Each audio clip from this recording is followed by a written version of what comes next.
Welcome to online Guruji classes. Friends, general knowledge day 2 पे आप सभी का स्वागत है। अगर आप लोग किसी भी exam SSC, CGL, CHSL, CDS, RRB, NTPC, RRB group D की प्रिपरेशन कर रहे हैं, कोई भी वनडे एग्जाम्स की अगर आप लोग प्रिपरेशन कर रहे हैं तो ये सीरीज़ आप लोगों के लिए बहुत ही ज़्यादा यूज़फुल होने वाली है। ठीक है, इस सीरीज़ पे हम लोग पूरे जो आपका जनरल नॉलेज है इसके पूरे लेक्चर्स को हम लोग फिनिश करेंगे। ठीक है, और इम्पॉर्टेंट जो पॉइंट्स होते हैं जो आप लोगों के एग्जाम पे फैक्चुअल क्वेश्चंस आते हैं या कुछ भी क्वेश्चंस आते हैं, सारे क्वेश्चंस को करते हुए चलेंगे। फ्रेंड्स, पार्ट 1 पे हम लोगों ने मेकिंग ऑफ इंडियन कॉन्स्टिट्यूशन, उसके साइलेंट फीचर और सोर्सेस के बारे में पढ़ा था। आज के इस वीडियो लेक्चर पे हम लोग preamble, union and it's territory and citizenship के बारे में पढ़ेंगे। चलिए फ्रेंड्स, वीडियो को स्टार्ट करते हैं। ओके फ्रेंड्स, सबसे पहले अब आ जाओ प्रीएम्बल पे। प्रीएम्बल क्या होता है आप लोगों का? प्रीएम्बल कुछ नहीं है फ्रेंड्स, हमारे कॉन्स्टिट्यूशन का इंट्रोडक्शन है। ठीक है ना, प्रीफेस है, समझ रहे हो ना? प्रीफेस, इंट्रोडक्शन या आइडेंटिटी कार्ड ऑफ कॉन्स्टिट्यूशन भी बोला जाता है इसी को। ठीक है, अभी ये क्या क्या फैक्ट्स है सारे एक साथ मैं डिस्कस करूंगा, बट उससे पहले आप लोगों को प्रीएम्बल ऑफ इंडिया एक बार पढ़ लेना चाहिए। आप लोग इसे अपनी कॉपी पे भी पक्का से लिखना, इससे बहुत सारे इंपॉर्टेंट क्वेश्चंस बनते हैं। ठीक है, चलो एक बार प्रीएम्बल ऑफ इंडिया को पढ़ लेते हैं। पहले देखो क्या बोलता है preamble of India. We the people of India having solemnly resolved to constitute India into a sovereign, socialist, secular, democratic republic and secure to all its citizen। अब देखो यहां तक पढ़ लिया ना। अब यहां से ये क्वेश्चन बार बार पूछे जाते हैं कि भाई इनमें से कौन सा वर्ड प्रीएम्बल पे नहीं लिखा गया है या इसका सीक्वेंस क्या होगा, तो ये पता होना चाहिए। देखो, सोवरिंग, सोशलिस्ट, सेकुलर, 3 बार ऐसे लगातार। ठीक है, sovereign, socialist, secular, democratic, republic. ठीक है, ये 5 वर्ड पता होने चाहिए। And secure to all its citizen, क्या? Justice, social, economical and political, liberty of thought, expression, believe, faith and worship, equality of status and of opportunity to promote among them all. ठीक है, और देखो एक बार पूरा ही पढ़ लेते हैं इसे। हाँ, fraternity, assuring the dignity of individual and the unity and the integrity of nation in our constituent assembly on this 26th day of November 1949 do hereby adopt, enact and give to ourselves this constitution। ठीक है ना, तो ये हमारा पूरा एक preamble है, इसे आपको लिखा हुआ होना चाहिए आपकी कॉपी पे। ठीक है ना, प्रीएम्बल को। अच्छा, अब यहां पर एक बार तो क्या क्वेश्चन पूछा गया था मालूम है आईएएस के एग्जाम पे, कि प्रीएम्बल पे जो ये लिखा गया है ना 26th डे ऑफ नवंबर 1949, इसे कैसे लिखा गया है? एक तो ऐसे लिख दिया उन्होंने 26 नवंबर 1949, एक पे लिख दिया 26 डे ऑफ 26 नवंबर 1949। समझ रहे हो ना कैसे क्वेश्चन पूछ लिए थे? तो तैयार रहना हर टाइप के क्वेश्चंस के लिए। ठीक है, तो ये पूरा कॉन्स्टिट्यूशन है। अब इस कॉन्स्टिट्यूशन में क्या क्या आप लोगों को पता होना चाहिए ये देख लो। ठीक है, ये कॉन्स्टिट्यूशन मैंने आप लोगों को एक बार पढ़ दिया। अच्छा, अब आ जाओ यहां पर। इस कॉन्स्टिट्यूशन को ना से इंपॉर्टेंट जो फैक्ट्स है वो अब यहां पर मैंने लिख दिया है आप लोगों को जो पता होना चाहिए। देखो, N.A. पालकीवाला, ठीक है ना, N.A. पालकीवाला ने प्रीएम्बल ऑफ इंडिया को identity card of the constitution बोला था। तो ये क्वेश्चन पूछा जाता है कि भैया आइडेंटिटी कार्ड ऑफ कॉन्स्टिट्यूशन किसने बोला था प्रीएम्बल को? तो N.A. पालकीवाला। ठीक है, अच्छा दूसरी बात, लेक्चर 1 पे मैंने आप लोगों को बताया था कि जो फर्स्ट सेशन हुआ था कॉन्स्टिट्यूएंट असेंबली का वो कब हुआ था? 13 दिसंबर 1946 को फर्स्ट सेशन हुआ था। फर्स्ट मीटिंग कब हुई थी? 9 दिसंबर 1946 को। तो जो फर्स्ट सेशन हुआ था 13 दिसंबर 1946 पे, उस पर मैंने आप लोगों को बहुत इंपॉर्टेंट पॉइंट बताया था। मैंने बोला था कि ऑब्जेक्टिव रेजोल्यूशन पास इंट्रोड्यूस किया था पंडित जवाहरलाल नेहरू ने। ये क्वेश्चन भी बार बार पूछा जाता है कि ऑब्जेक्टिव रेजोल्यूशन किसने इंट्रोड्यूस किया था। या किसका कंसेप्ट था? ठीक है, तो ऑब्जेक्टिव रेजोल्यूशन पंडित जवाहरलाल नेहरू ने पास मतलब दिया था। तो अब इस ऑब्जेक्टिव रेजोल्यूशन से ही हमारा प्रीएम्बल ऑफ इंडिया डिराइव्ड हुआ है। क्लियर? अच्छा, नेक्स्ट बात अब क्या आती है, और जो ये प्रीएम्बल है ना, इस पे जो idea of justice, social, economical and political, ये वाला है ना, ये वाला लाइन, ये justice, social, economic and political, ये लाइन रशियन रिवॉल्यूशन से लिया गया है। ठीक है ना, ये वाला लाइन, ये justice, social, economic and political, ये कहां से लिया गया है? रशियन रिवॉल्यूशन से लिया गया है। और the idea of liberty, equality and fraternity, ये जो नीचे के तीन है, ये है ना तीन, ये देख लो, लिबर्टी, इक्वालिटी और फ्रेटर्निटी, ये किससे लिया गया है? ये फ्रेंच रिवॉल्यूशन से लिया गया है। ये बात पता होना चाहिए, यहां से क्वेश्चन पूछते हैं कि फ्रेंच रिवॉल्यूशन में से इसमें से कौन से लिए गए थे वर्ड। क्लियर? ठीक है, और ये याद रखना, देखो justice, justice, social, economic and political concept, जो आइडिया था ये रशियन रिवॉल्यूशन से लिया गया था। लिबर्टी, इक्वालिटी और फ्रेटर्निटी का आइडिया फ्रेंच रिवॉल्यूशन से लिया गया था। ठीक है, और ये वर्ड याद रखना, कौन कौन से वर्ड है? Sovereign, 3S, sovereign, socialist, secular, democratic, republic. ठीक है, और लिखा कैसे गया है? 26। ठीक है, अच्छा अब आ जाओ, ये यहां पर हो गया ना, अब यहां पर आ जाओ, इंपॉर्टेंट बात और है एक। क्या है इंपॉर्टेंट बात? यहां देखो, नोट करके लिख लेना। Article 368 amendment, 42nd constitutional amendment 1976, बहुत ही इंपॉर्टेंट है। इस अमेंडमेंट के थ्रू, ठीक है, इस अमेंडमेंट के थ्रू हमारे प्रीएम्बल पे 3 वर्ड्स डाले गए थे, सोशलिस्ट, सेकुलर एंड इंटीग्रिटी। ठीक है ना, यहां पर दिख रहा है ना वर्ड इंटीग्रिटी, सोशलिस्ट, सोशलिस्ट, ठीक है, सेकुलर और इंटीग्रिटी, ये 3 वर्ड 42nd कॉन्स्टिट्यूशनल अमेंडमेंट के बाद डाले गए थे। याद रखना, बार बार पूछा जाता है, और ये कब हुआ था? 1976 पे। क्लियर? क्लियर? तो बस ये प्रीएम्बल है, एक बार प्रीएम्बल लिख लेना, और जितने पॉइंट आप लोगों को बताए हैं इतना पॉइंट याद रखना काफी है। ठीक है, अब आ जाओ नेक्स्ट। प्रीएम्बल हो गया आप लोगों का, फटाफट सारे चैप्टर फटाफट उड़ाने हैं। ठीक है, नेक्स्ट आ जाओ, यूनियन एंड इट्स टेरिटरी पे आ जाओ। ठीक है, यूनियन एंड इट्स टेरिटरी पे सिंपल है, इस पे रुको एक सेकेंड, मेरा पेज मिला लूँ दिख जाए ताकि, हाँ यहाँ देखो, इस तरफ का देखते हैं ना पहले। Union and it's territory, article 1 to 4 part 1। ठीक है, अब मैंने बताया था ना, कॉन्स्टिट्यूशन में 395 आर्टिकल्स थे जब शुरू पे आया था। कितने आर्टिकल्स थे? 395 आर्टिकल्स थे, 8 शेड्यूल थे और 22 पार्ट्स थे, बताया था ना। ठीक है, तो जो आर्टिकल 1 to 4 है, ये आपका union and it's territory define करता है। क्लियर? ओके, अब देखो यहां पर क्या क्या है। अब आर्टिकल 1 तो पता ही होना चाहिए ढंग से, क्योंकि पहला आर्टिकल है। ठीक है, उसके बाद खाली इंपॉर्टेंट आर्टिकल ही देखेंगे, बट आर्टिकल 1 तो पता ही होना चाहिए। आर्टिकल 1 क्या बोलता है? 100 बार तो क्वेश्चन पूछा जाता होगा, मतलब हर दूसरे साल पे एक, मतलब एग्जाम दे रहे हो ना आप लोग, तो कॉम्पिटिटिव किसी ना किसी एग्जाम पे टपकना ही है क्वेश्चन। देखो आर्टिकल 1 क्या बोलता है? आर्टिकल 1 बोलता है India, that is Bharat, is a union of states. Clear?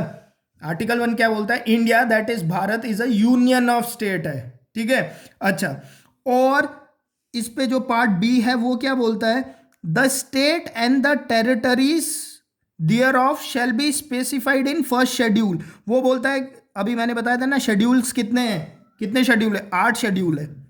तो जो इंडिया के स्टेट्स है और यूनियन टेरिटरीज है, जो टेरिटरीज है वो किस पे स्पेसिफाइड है? स्टेट और जो टेरिटरीज है वो स्पेसिफाइड है फर्स्ट शेड्यूल पे। सेकंड पॉइंट ये बोलता है। थर्ड पॉइंट बोलता है कि भैया जो टेरिटरी ऑफ इंडिया है, ये टेरिटरी ऑफ जो इंडिया है, इस पे क्या क्या है? एक, टेरिटरीज ऑफ स्टेट है। Second, union territories specified in first schedule है। ठीक है, and such other territories as may be acquired, और अदर टेरिटरीज मतलब जो गवर्नमेंट अक्वायर कर सकती है। समझ में आ गया आर्टिकल 1 पे क्या है? आर्टिकल 1 सिंपल है यार। India that is Bharat is union of state, A पे बोल रहा है। बी पे बोल रहा है कि भाई शेड्यूल, फर्स्ट शेड्यूल पे स्टेट एंड टेरिटरीज स्पेसिफाइड है, डिफाइंड है। थर्ड बोल रहा है कि जो टेरिटरी ऑफ इंडिया है इस पे क्या है, टेरिटरी ऑफ स्टेट्स की टेरिटरीज है, यूनियन की टेरिटरीज है, ठीक है। और भी जो भारत अगर कोई अक्वायर करता है वो सारी टेरिटरीज भी इसी पे है। ये आर्टिकल 1 है। क्लियर हो गया? सिंपल सा था, ठीक है। आर्टिकल 1 लिख लेना फटाफट से, बस पढ़ लेना, यही पढ़ना 3-4 बार समझ में आ जाएगा। Next article 2। आर्टिकल 2 क्या बोलता है? आर्टिकल 2 प्रोवाइड फॉर एडमिशन और स्टेब्लिशमेंट ऑफ न्यू स्टेट, ठीक है। मतलब देखो अब आर्टिकल 2 और आर्टिकल 3 है, 3 दोनों सेम है बट थोड़ा सा डिफरेंस है, वही डिफरेंस पता होना चाहिए। आर्टिकल 2 क्या बोलता है? आर्टिकल 2 प्रोवाइड फॉर एडमिशन और स्टेब्लिशमेंट ऑफ न्यू स्टेट। नया स्टेट बनेगा तो वो कैसे बनेगा, ये सारा किस पे है? आर्टिकल 2 पे है। आर्टिकल 3 पे क्या है देखो, बट आर्टिकल 2 पे क्या है? Which were not previously part of India, जो इंडिया के पार्ट नहीं है, जो इंडिया का पार्ट नहीं है और उसे इंडिया का स्टेट बनाया जाएगा तो वो आर्टिकल 2 पे डिफाइंड होगा। बट जो इंडिया का पार्ट पहले से है, ठीक है ना, इंडिया सपोज करो, जैसे मैं बताता हूं, जैसे उत्तर प्रदेश था, उत्तर प्रदेश से उत्तराखंड एक अलग स्टेट बना, तो उत्तराखंड क्या था? इंडिया का ही तो पार्ट था ना, उत्तर प्रदेश के अंदर था वो, बट उसे अलग करके उत्तराखंड बना दिया गया, ठीक है ना। बट था तो वो इंडिया का पार्ट ही ना। तो जो नया स्टेट फॉर्म होगा, अगर वो एग्जिस्टिंग स्टेट ऑफ इंडिया ही है तो वो आर्टिकल 3 पे आता है। आर्टिकल 3 प्रोवाइड्स द फॉर्मेशन और change in existing states of India. समझ गए? जो इंडिया के अपने स्टेट्स हैं उन स्टेट्स पे जैसे चेंज करते हैं, जैसे छत्तीसगढ़ हो गया, तेलंगाना हो गया, ये सब कैसे बने? आर्टिकल 3 के थ्रू बने। बट जैसे सिक्किम था, अब सिक्किम इंडिया का पार्ट नहीं था, ठीक है ना, सिक्किम इंडिया का पार्ट नहीं था, बट वो इंडिया में मर्ज हो गया तो इंडिया का पार्ट बन गया, एक नया स्टेट बना सिक्किम। बट क्योंकि वो पहले इंडिया का पार्ट नहीं था बट वो इंडिया का पार्ट बन गया, ठीक है, तो वो आर्टिकल 2 में आएगा। समझ रहे हो ना? आर्टिकल 2 में कौन सा आएगा? Which were not previously part of India, जो पहले इंडिया के पार्ट नहीं था, नहीं थे, बट अगर इंडिया के ही पार्ट थे और उसी से नया स्टेट फॉर्म हुआ है तो वो आर्टिकल 3 पे आएगा। Difference clear? क्लियर हो गया होगा, पढ़ लेना वरना लिखा हुआ है साफ साफ, ठीक है। नेक्स्ट आ जाओ आर्टिकल 4। आर्टिकल 4 क्या बोलता है देख लो। आर्टिकल 4 बोलता है आपका, bills under article 2 and 3 not to be consider as constitutional amendment bill. ये बात बोलता है आर्टिकल 4, ठीक है। Article 2 and 3 not to be consider as constitutional amendments bill, ठीक है, इन्हें कॉन्स्टिट्यूशनल अमेंडमेंट बिल की तरह डील नहीं किया जाएगा आर्टिकल 2 एंड 3 को। क्लियर हो गया? कुछ है नहीं वैसे, ठीक है, सिंपल सा है। नेक्स्ट आ जाओ, फटाफट तो पढ़ना ही है वरना सिलेबस खत्म ही नहीं होगा, बहुत बड़ा सिलेबस। नेक्स्ट आ जाते हैं, अब देखते हैं सिटीजनशिप को, ठीक है, सिटीजनशिप को। एक सेकेंड पहले एडजस्ट कर देता हूँ, ठीक है, अब ठीक है। देखो अब सिटीजनशिप की बात करूँ गाइस तो ये आर्टिकल 1 to 4 पे आ गया यूनियन ऑफ स्टेट्स के बारे में, ठीक है, सारे मैंने आप लोगों को बता दिया आर्टिकल। अब सिटीजनशिप जो है वो आता है आर्टिकल 5 से 11 पे। अमेंडमेंट भी हुए हैं, वो अमेंडमेंट हम बाद में पढ़ेंगे, पहले बेसिक क्या था वो तो पता होना चाहिए ना। अमेंडमेंट मैं बताऊंगा जो अभी रिसेंटली हुआ है ना, ठीक है। आर्टिकल 5 to 11 और पार्ट 2 पे रहा है, क्लियर, इतनी बात पता होनी चाहिए, ठीक है। पार्ट 2 पर है ये, आर्टिकल 5 से 11 सिटीजनशिप पे डील करता है। अब सिटीजनशिप पे हम लोगों को दो चीज पढ़ना होता है। पहला पढ़ना होता है कि भाई आप कैसे इंडिया के सिटीजन बन सकते हो और कैसे आप इंडिया के सिटीजनशिप को लॉस कर सकते हो। पहले पढ़ लेते हैं कि कैसे आप लोग इंडिया के सिटीजनशिप को अक्वायर कर सकते हो, ठीक है। एक्विजिशन ऑफ सिटीजनशिप पढ़ लेते हैं, ठीक है, एक्विजिशन ऑफ सिटीजनशिप ये पढ़ लेते हैं, ठीक है। अब देखो एक्विजिशन ऑफ सिटीजनशिप जो है वो सिटीजनशिप एक्ट 1955 के तहत ये हम लोग पढ़ रहे हैं, ठीक है, 1955 के तहत। अब देखो कैसे कैसे कर सकते हैं, बाय बर्थ। एक तो आप सिटीजनशिप कैसे होंगे, बाय बर्थ। अब बाय बर्थ पे 3 डेट याद रखना, 26 जनवरी 1950, 1 जुलाई 1987 और 3 दिसंबर 2004। अब ये है बहुत बड़ा बात, ठीक है ना, पूरी बुक ही है सिटीजनशिप के ऊपर, बट मैं आप लोगों को इंपॉर्टेंट फैक्ट बता रहा हूं, ठीक है। अच्छा, अगर देखो, अगर आप 1 जुलाई 1987 से पहले पैदा हुए हो, ठीक है, 1 जुलाई 1987 से पहले पहले पैदा हुए हो, तो आप भारत के सिटीजन हो। नेक्स्ट, अगर आप 1 जुलाई से लेकर 3 दिसंबर 2004 के बीच में पैदा हुए हो और आइदर ऑफ योर पेरेंट्स मतलब या तो मदर या तो फादर के पास सिटीजनशिप है इंडिया का, तब भी आप लोग क्या हो, इंडिया के सिटीजन हो बाय बर्थ, ठीक है। अगर आप 3 दिसंबर 2004 के बाद पैदा हुए हो और आपके दोनों पेरेंट्स के पास सिटीजनशिप है इंडिया का, तब भी आप इंडिया के सिटीजनशिप हो बाय बर्थ। समझ गए बाय बर्थ पे कौन कौन से लोग आएंगे, ठीक है। ओके, अब बार बार रिपीट नहीं करूंगा, बार बार रिपीट करूंगा तो फिर लेक्चर लंबा होता जाएगा, समझ रहे हो ना, छोटा ही पे समझाना है जैसे भी। अच्छा, अब आ जाओ बाय डेसेंट्स।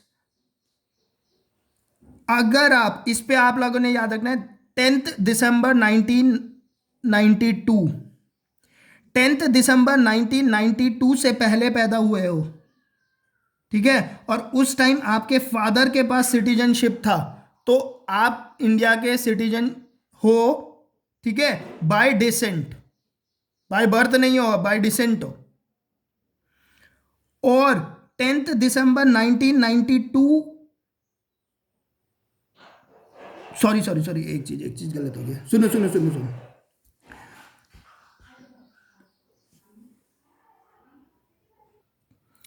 देखो यहां पर एक बात याद रखना, बाय डिसेंट पे यहां तो क्या है, इंडिया के अंदर बॉर्न हो रहे हो आप लोग, ठीक है। यहां पर क्या है, इंडिया के आउटसाइड बॉर्न हो रहे हो, समझ रहे हो, इंडिया पे बॉर्न नहीं हो रहे हो, आउटसाइड, बाहर। 10 दिसंबर 1992 से पहले इंडिया के आउटसाइड आप बॉर्न हुए, बट आपके फादर के पास इंडिया का सिटीजनशिप था, तो आपके पास बाय डिसेंट इंडिया का सिटीजनशिप हो जाएगा। 10 दिसंबर 1992 के इधर बाद में, ठीक है, ये तो पहले हो गया, ये बाद में, आप इंडिया के बाहर पैदा हुए, बट आपके दोनों माता और पिता दोनों के, सॉरी, इस पे पिता के पास, इस पे आइदर मतलब दोनों में से किसी एक के पास, पिता के पास भी या मदर के पास भी, किसी के पास भी इंडिया का सिटीजनशिप हो, तो आपके पास क्या हो जाएगा, इंडिया का सिटीजनशिप आप लोगों को मिल जाएगा। समझ में आया, बाय बर्थ वाला समझ में आया, बाय डिसेंट वाला समझ में आ गया, ठीक है ना, कैसे हुआ ये। अच्छा, थर्ड होता है बाय रजिस्ट्रेशन। रजिस्ट्रेशन मतलब क्या हुआ, देखो बाय रजिस्ट्रेशन पे आता है आप लोगों का कि भाई आप इंडियन ओरिजिन से हो, ठीक है, आप इंडियन ओरिजिन से हो, और अगर आप 7 साल तक इंडिया में रह जाते हो तो भी आप लोगों को क्या, सिटीजनशिप मिल जाएगा। बाय नेचुरलाइजेशन में क्या होता है, आप फॉरेनर हो और आप 12 साल इंडिया में रहते हो तो आप लोगों को सिटीजनशिप मिल जाएगा। समझ में आ गया। यहां पर तो वो हो गया कि भाई इंडिया के अंदर ही पैदा हो रहे हैं, यहां पर हो गया इंडिया के बाहर पैदा हो रहे हैं, बाहर पैदा हो रहे हैं, बाहर पैदा हो रहे हैं, बाहर पैदा हो रहे हैं, बट इंडियन ओरिजिन के हो। इस पे आप सारा पेरेंट्स का खेल है, इन दोनों, इस पे पेरेंट्स का खेल है, इस पे पेरेंट्स का खेल है, ठीक है, इन पे पेरेंट वेरेंट से कोई मतलब नहीं है। समझ में आ गया ना, सिंपल सा है, वैसे कुछ भी नहीं है, ठीक है। एक अगर नहीं समझ में आता पॉज करना, दोबारा से रिवाइंड करके दोबारा सुन लेना और इन चीज़ों को लिख लेना, ठीक है। अब फटाफट पढ़ाना है वो भी बात है। अब आप लोग लॉस कैसे कर सकते हो अपने सिटीजनशिप को, देखो, लॉस ऑफ सिटीजनशिप, ठीक है, ओके, वही चलेगा सिटीजनशिप एक्ट 1955, याद रखना। देखो पहला है बाय रिनंसिएशन। रिनंसिएशन का मतलब कि भाई आपने अपनी इंडियन सिटीजनशिप गिव अप कर दी और किसी दूसरी कंट्री की सिटीजनशिप अक्वायर कर ली। By give up Indian citizenship after acquiring another country citizenship. Clear? By termination, termination मतलब आपने गिव अप नहीं की बट दूसरे देश की सिटीजनशिप ले ली वॉलंटरी, तो क्या होगा, आपकी इंडिया की सिटीजनशिप टर्मिनेट कर दी जाएगी। ठीक है, voluntary acquires another country citizenship, तो आपकी इंडिया की सिटीजनशिप को टर्मिनेट कर दिया जाएगा। बाय डेप्रीवेशन, ठीक है, डेप्रीवेशन में क्या होता है कि भाई अगर आप कोई फ्रॉड करते हो या आप लोग अपने कॉन्स्टिट्यूशन के प्रति डिसलॉयल रहते हो, ठीक है, तो गवर्नमेंट ऑफ इंडिया आपके सिटीजनशिप को कैंसिल कर सकता है। क्लियर? ठीक है, तो इस तरह से आप लोग अपने सिटीजनशिप को लॉस कर सकते हो। ठीक है, ओके फ्रेंड्स, तो आज के वीडियो पे इतना ही पढ़ते हैं। होपफुली आप लोगों को वीडियो पसंद आया होगा। वीडियो पसंद आया तो वीडियो को लाइक करके, चैनल अभी तक सब्सक्राइब नहीं किया है तो चैनल को सब्सक्राइब करके बेल आइकन पक्का से दबा देना, ताकि नेक्स्ट जो वीडियोस बनेंगी उनकी नोटिफिकेशन आप लोगों को मिलते रहे। Thank you.